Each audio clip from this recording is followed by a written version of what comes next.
Hi hello friends, good morning అందరికీ. Welcome back to our channel.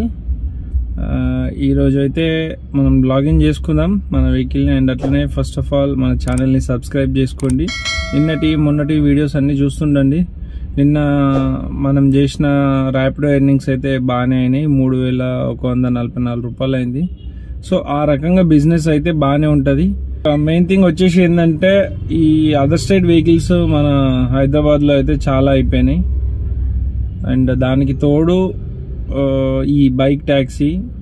అదే మన Telangana vehicles Maharashtra Karnataka వెళ్తే మాత్రం బార్డర్లో పట్టుకొని వదలరు. అదే మనోళ్ళు అయితే మొత్తం ఫ్రీగా వదిలేసిరు.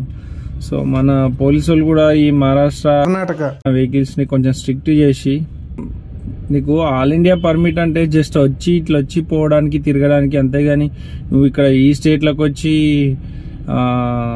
దందా చేసుకోవడానికి కాదు. మొత్తం ఈయనే పర్మనెంట్ అయిపోయారు. నిన్న నేను చూసిన కర్ణాటక వెహికల్స్ అయితే ఒక 10-12 వెహికల్స్ కనబడ్డాయి. నిన్న నేను చేసిన బిజినెస్ లో నాకు రోడ్ మీద 10-12 వెహికల్స్ కనిపించినాయి. ఎర్టిగా పెద్ద బండ్లు, ఎక్సెల్ బండ్లు కనిపిస్తున్నాయి. ఏది మన Kia Carens 7 seater taxi plate Ertiga, ఇంకోటి మహారాజో కనిపించింది. ఇంకా మిగతా అన్ని డిజైర్లు, చిన్న చిన్న బండ్లు ఇవి కనిపించినాయి. సో ఈ రకంగా ఇన్ని బండ్లు కనిపించినాయి నాకు. ఇంకా మనకు కనబడకుండా ఇంకెన్ని బండ్లు తిరుగుతున్నాయో. సో ఖచ్చితంగా దీనికి యాక్షన్ తీసుకుంటారు, బట్ కొంచెం టైం పట్టొచ్చు. వాళ్ళు ఏమో అనుకుంటున్నారు ఇక్కడ బిజినెస్ మంచిగా చేసుకోవచ్చు అది ఇది అని చెప్పేసి. బండ్లు అయితే చాలా వస్తున్నాయి, ఒకళ్ళ నుంచి ఒకళ్ళు. నాకు తెలిసి ఇక్కడ నడుపుకోవడానికి సపరేట్ కొత్త బండ్లు కొనుక్కొని అయితే వస్తున్నారు. ఎవరైనా తెలుగు అర్థమైన వాళ్ళు కర్ణాటకలో ఎవరైనా ఉంటే రాకండి, ఫ్యూచర్లో తప్పకుండా ఇబ్బంది పడతారు. అదే నేను చెప్పాలనుకుంది. అండ్ మా డ్రైవర్లు కూడా చాలా మంది మస్తు గుస్సా మీద ఉన్నారు అదర్ స్టేట్ వెహికల్స్ మీద.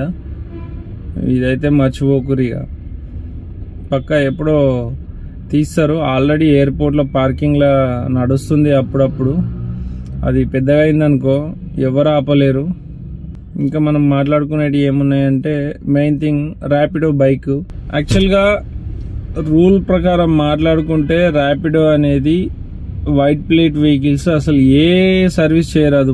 అంటే ఈ ట్రాన్స్పోర్ట్ దాంట్లో ఏ వెహికల్ అయినా ఎల్లో ప్లేట్ ఉండాలి. ఎల్లో ప్లేట్ అనేదే ట్రాన్స్పోర్ట్ సంబంధించింది. సో అట్లాంటిది నువ్వు పబ్లిక్ని ట్రాన్స్పోర్ట్ చేస్తున్నావు, సో దానికి ఎల్లో ప్లేట్ ఉండాలి. కమర్షియల్ వేరే, ప్రైవేట్ వెహికల్ వేరే అని చెప్పేసి ఈ డివైడ్స్ అనేవి వచ్చినాయి. సో ఇంకా మరి దాన్ని చూసుకుంటే కార్లకి ఎందుకు ఎల్లో ప్లేట్, ఇంకా అవి కూడా వైట్ ప్లేట్ చేసి నడుపుకోవచ్చు కదా. సో ఇది ఆలోచించాలి. ఇప్పటికైనా మన అప్పుడు తెలంగాణ గవర్నమెంట్లో నడిచింది, పర్మిషన్స్ వాళ్ళే ఇచ్చిర్రు, అయిపోయింది. సో ఇప్పటికైనా దీని మీద యాక్షన్ తీసుకొని బైక్ ట్యాక్సీ ఉండని బట్ ఎల్లో ప్లేట్స్ చేయించుకొని నడపాలి. అప్పుడు వాళ్ళు నడిపే వాళ్ళు కూడా కొంతమంది కష్టపడే వాళ్ళు ఉన్నారు. యాక్చువల్గా చెప్పాలంటే బైక్ వాళ్ళు ర్యాపిడో మీద బతికే వాళ్ళు కూడా ఉన్నారు. అదే నువ్వు ఎల్లో మార్చుకొని చెప్తే అట్లాంటి వాళ్ళు తప్పకుండా మార్చుకొని నడుపుతారు, ఎందుకంటే వాళ్ళకి అదే ఆధారం కాబట్టి నడుపుతారు. అదే కొంచెం టైంపాస్ చేసే వాళ్ళు ఉన్నారు చూసిరా, సో వాళ్ళైతే తప్పకుండా డ్రాప్ అయిపోతారు. అటు ఎల్లో ప్లేట్ చేస్తే ర్యాపిడో మీద బతికే బైక్ వాళ్ళకి ప్లస్ అవుతుంది, అండ్ ఆటో వాళ్ళకి బుకింగ్స్ దొరుకుతాయి, క్యాబ్స్ కి బుకింగ్స్ దొరుకుతాయి. సో అందరూ ఒక లెవెల్లో ఉండొచ్చు. ఇదొకటి మేజర్ ఇష్యూ ర్యాపిడో బైక్ది. ఇంకా మీరు ఏమన్నా ఉంటే కామెంట్ చేయరి, కామెంట్ చేస్తే మనం మాట్లాడుకోవచ్చు. కామెంట్ చేసిన కొద్దీ నేను మాట్లాడుతుంటా. కొంతమంది అంటున్నారు, అన్న వీడియోస్ ఎందుకు చేస్తున్నావు అన్న, వీడియోస్ చేసి ఎంత దంద ఖరాబ్ చేస్తున్నావు. అరే నాయన, నేను చేసేదే మార్కెట్లకి బండ్లు రావద్దని, వచ్చి వాళ్ళు ఇబ్బంది పడొద్దని నేను వీడియో చేసేదే అందుకోసము. చూసిరుగా దంద ఎట్లయితుందో మీకు తెలుసు. అట్లాంటప్పుడు మీరు కామెంట్ చేయరి, నేను చెప్పే మ్యాటర్ మొత్తం వినురి. వింటే మీకు అర్థమవుతుంది నేను ఏం చెప్పాలనుకుంటున్నా ఏంటిది అనేది మీకు అర్థమవుతుంది. అవునా కాదా అప్పుడు చెప్పుర్రి డిసిజన్. నేను బండ్లు కొనుక్కో అని చెప్తున్నానా? నా ఫస్ట్ నుంచి నా వీడియో చూడండి. ఏదో ఒక వీడియో బిజినెస్ బాగా అయింది, ఈరోజు ఇట్లా ఉంది, ఇలా ఉంటేనే రోజు ఇలా ఉంటేనే ఏమైనా సంపాదించగలుగుతామా అని చెప్పిన తప్ప ఏ రోజు కూడా నేను బండ్లు కొనుక్కో అని చెప్పలేదు. అది గుర్తుపెట్టుకో ఎవరైతే కామెంట్ చేసిరో. నేనైతే బండ్లు కొనుక్కోవద్దనే చెప్తున్నా. ఎందుకంటే బండ్లు కొనుక్కొని ఆల్రెడీ ఉన్న వాళ్ళం మనం వస్తున్నాం.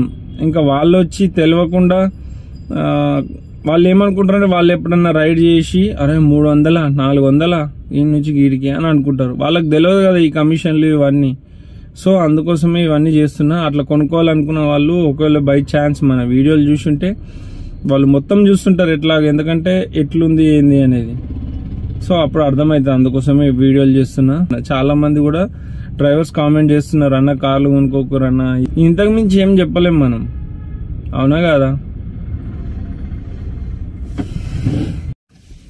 ఇక ఓలా గురించి మాట్లాడితే రేట్లు చాలా తగ్గించిండు. ఇక వాడు నాకు తెలిసి వాడు ఫ్రీ సర్వీస్ చేయమని డైరెక్ట్ చెప్తుండే ఇండైరెక్ట్ చెప్తుండే అర్థమవుతలేదు. కానీ పికప్లు అయితే ఒక్కొక్కటి 3 కిలోమీటర్లు 4 కిలోమీటర్లు 5 కిలోమీటర్లు మినిమం 2.5 పైనే వస్తున్నాయి తప్ప kilometre 1.5 kilometre okay, maximum 2 kilometres అయితే వెళ్ళొచ్చు. అట్లాంటిది 3.5 3.9 4.2 4.5 5 కిలోమీటర్స్ ఏంది ఇది. పోతుంటే దారిలోనే క్యాన్సిల్ చేస్తారు. లేదంటే అక్కడికి పోయిన తర్వాత 4 దగ్గర 5 ఉంటారు. 5 ఉండి 2 పిల్లలు ఉంటారు. ఇవన్నీ దిమాగ్ ఖరాబ్లు ఉన్నాయి. అండ్ ఇక ఊబర్కి వస్తే ఇక వాడైతే ఆటో కన్నా దారుణం చేసిండు రేట్లు. ఊబర్లో ఆటో 200 ఉంటే వీడు 180 పెడతాడు. మళ్ళీ దానిలోంచి కమిషన్ 10 కిలోమీటర్లు పోతే 120 130 రూపాయలు. అంతో ఇంతో ర్యాపిడోనే బెటర్ అనుకోవచ్చు ప్రెసెంట్ అయితే, నాకు అనిపించింది దాని ప్రకారం. నేనైతే అందుకే ఒక 6 months 1 year నుంచి అసలు ఊబరే నడపట్లేదు. ఊబర్ అనే మాటే లేదు నా దగ్గర. ఓలాలో అయితే కస్టమర్ కేర్ సపోర్ట్ లేదు, ర్యాపిడోలో కూడా కస్టమర్ కేర్ సపోర్ట్ లేదు. ర్యాపిడోలో ప్లస్ పాయింట్ ఏంటంటే నువ్వు ఒకవేళ ఎక్స్ట్రా కిలోమీటర్స్ తిరిగితే మనీ యాడ్ చేస్తున్నాడు, దాన్ని మెచ్చుకోవచ్చు. ఒకవేళ కొందరు కస్టమర్ ఈ రూట్ కాదు ఆ రూట్ పోని ఇట్లెందుకు పోతున్నావు అని అంటే ఈ జంజాట్ ఈ బైస్ లేకుండా వాళ్ళతోని సరే అని మనం ఈజీగా వెళ్ళిపోవచ్చు. ఆటోమేటిక్గా రేట్ అనేది పెంచుతున్నాడు, దాంట్లో అయితే ఎట్లాంటి డౌట్ లేదు. మనం డ్రైవర్లు అందరూ ఒక యూనిటీగా ఒకరోజు మీటింగ్ లాగా పెట్టుకొని మేమందరం హైదరాబాద్ సిటీలో కస్టమర్లకు మనం ఒక మెసేజ్ ఇవ్వాలి. మేమందరం ఈ డేట్ నుంచి అసలు ఓలా ఊబర్ నడపము అని చెప్పేసి ఒక మెసేజ్ పాస్ చేస్తే ఆటోమేటిక్గా ర్యాపిడోనే నడిపిస్తాము. మాకు ఈ పర్సంటేజ్ యాప్లు వద్దు, కమిషన్ల యాప్లు వద్దు, ర్యాపిడో మాకు 0 కమిషన్ ఉంది. ఒకవేళ ఫ్యూచర్లో కమిషన్ తీసుకున్నా 10% కంటే ఎక్కువ తీసుకున్నా 10% తీసుకున్నా ఓకే, దానికంటే ఎక్కువ తీసుకుంటే దీన్ని కూడా మాకు వద్దు, మాకు గవర్నమెంట్ నుంచి యాప్ కావాలి అని మనం ఒక మెసేజ్ ఇద్దాం. ఆల్రెడీ అన్నారు కదా గవర్నమెంట్ నుంచి యాప్ వస్తుంది, ఇది వస్తుంది, అది వస్తుంది అని చెప్పేసి. అవన్నీ కాకుండా మనం ఒక్క దాని మీద లాగిన్ అయ్యి ఉంటే ఇవన్నీ ఆటలు ఉండయి. కస్టమర్లకు కూడా సాటిస్ఫై ఉంటారు, బుక్ చేసుకునే వాళ్ళు కూడా అరే బుక్ చేయగానే క్యాబ్ వచ్చిందనే థాట్లో ఉంటారు. మనకు కూడా ప్రాఫిట్స్ ఉంటాయి. నేను నిన్న ఆల్మోస్ట్ 160 కిలోమీటర్స్ తిరిగినా 3200 అయింది.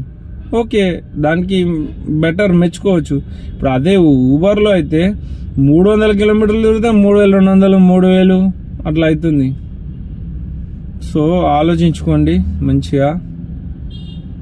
ఈ రకంగా మనం ఇన్ని యాప్లు మార్కెట్లో మనం యూజ్ చేస్తుంటే వాళ్ళకు కూడా అదైపోతుంది. వాడు తగ్గిస్తున్నాను వీడు తగ్గిస్తాడు, వీడు తగ్గిస్తున్నాను వాడు తగ్గిస్తున్నాడు. అదే డ్రైవర్స్ అంతా ఒక్కదే అనిపిన లాగిన్ అయి ఉంటే సచ్చినట్టు వాడు రేట్లు పెంచుతాడు, డిమాండ్ ఉంటుంది.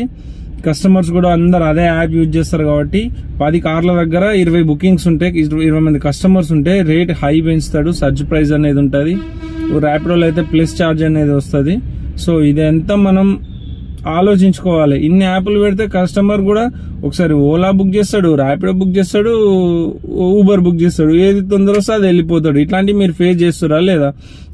లొకేషన్కి వెళ్ళిన తర్వాత ఆల్రెడీ నేను వేరే క్యాబ్లో వెళ్ళిపోయినా అంటారు, మీరు లేట్గా వచ్చిర్రు అంటారు, ఇవన్నీ ఉంటాయి. సో అందుకే అదే ఒకే యాప్ ఉందనుకో, బుక్ చేసిన వాళ్ళు ఒక క్యాబ్ వచ్చేదాకా వెయిట్ చేస్తారు, మనకు సేఫ్, పోయినందుకు వాళ్ళకు సేఫ్.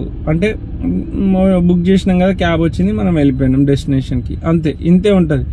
అంతేగాని ఈ యాప్ 3 యాప్లు లాగిన్లో పెట్టుకొని దీనిలో వెళ్ళినా దానిలో వెళ్ళినా అని అర్థం కాక రోజంతా వేస్ట్ అయిపోయి నెల తిరిగేసరికి ఈఎంఐలు, చిట్టీలు, మన ఖర్చులు ఇవన్నీ ఉంటాయి. సో ఇవన్నీ ఒకసారి ఆలోచించండి. నేను చెప్పింది నిజమా కాదా కామెంట్ చేయరి. నేను దీని గురించి ఇంకా ఎక్కువ డిస్కస్ దలుచుకోలేదు. ఎందుకంటే మీరు ఈ కామెంట్లను చూసి మళ్ళీ నేను నెక్స్ట్ వీడియో చేస్తా. ఓకేనా? సో అందరు బాగుండాలనే మనం ట్రై చేస్తున్నా కూడా. సో అందరు ఆలోచించండి. నేను చెప్పింది నిజమా కాదా మీరు ప్రతి ఒక్కరు చూసిన ప్రతి ఒక్కరు కామెంట్ చేయండి. కామెంట్ చేస్తే కొత్తగా తీసుకోవాలనుకునే వాళ్ళకు, లేదంటే ఆల్రెడీ ఎవరైనా సెకండ్ హ్యాండ్లో తీసుకునే వాళ్ళకు మీ కామెంట్లతో, నా వాయిస్తో వాళ్ళకి అర్థమవుతుంది.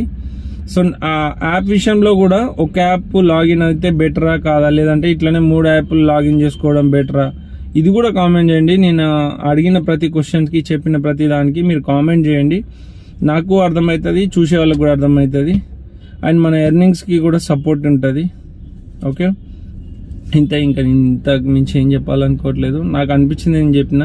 ఇంకా మీకేమైనా డౌట్స్ ఉంటే, అంటే మీకేమైనా చెప్పాలనిపించి మన వీడియో ద్వారా చెప్పాలంటే కామెంట్ చేయరి. ఓకే, ఓ రోజు లైవ్ కూడా పెట్టుకుందాం, లైవ్లో మాట్లాడుకుందాం ఫ్రీ టైంలో. సండే ఆర్ సాటర్డే ఈవినింగ్ ఓ రోజు లైవ్ పెట్టుకుందాం, అందరం లైవ్లో కలుద్దాం. మీ ప్రతి ఒక్కరి కామెంట్కి నేను రిప్లై ఇస్తా. మీకు అనిపించినవి మీరు చెప్పండి. ప్రాబ్లమ్స్ ఏమైనా ఉన్నా యాప్ విషయంలో ఏది ఉన్నా మనం డిస్కస్ చేసుకుందాం. Okay, thank you.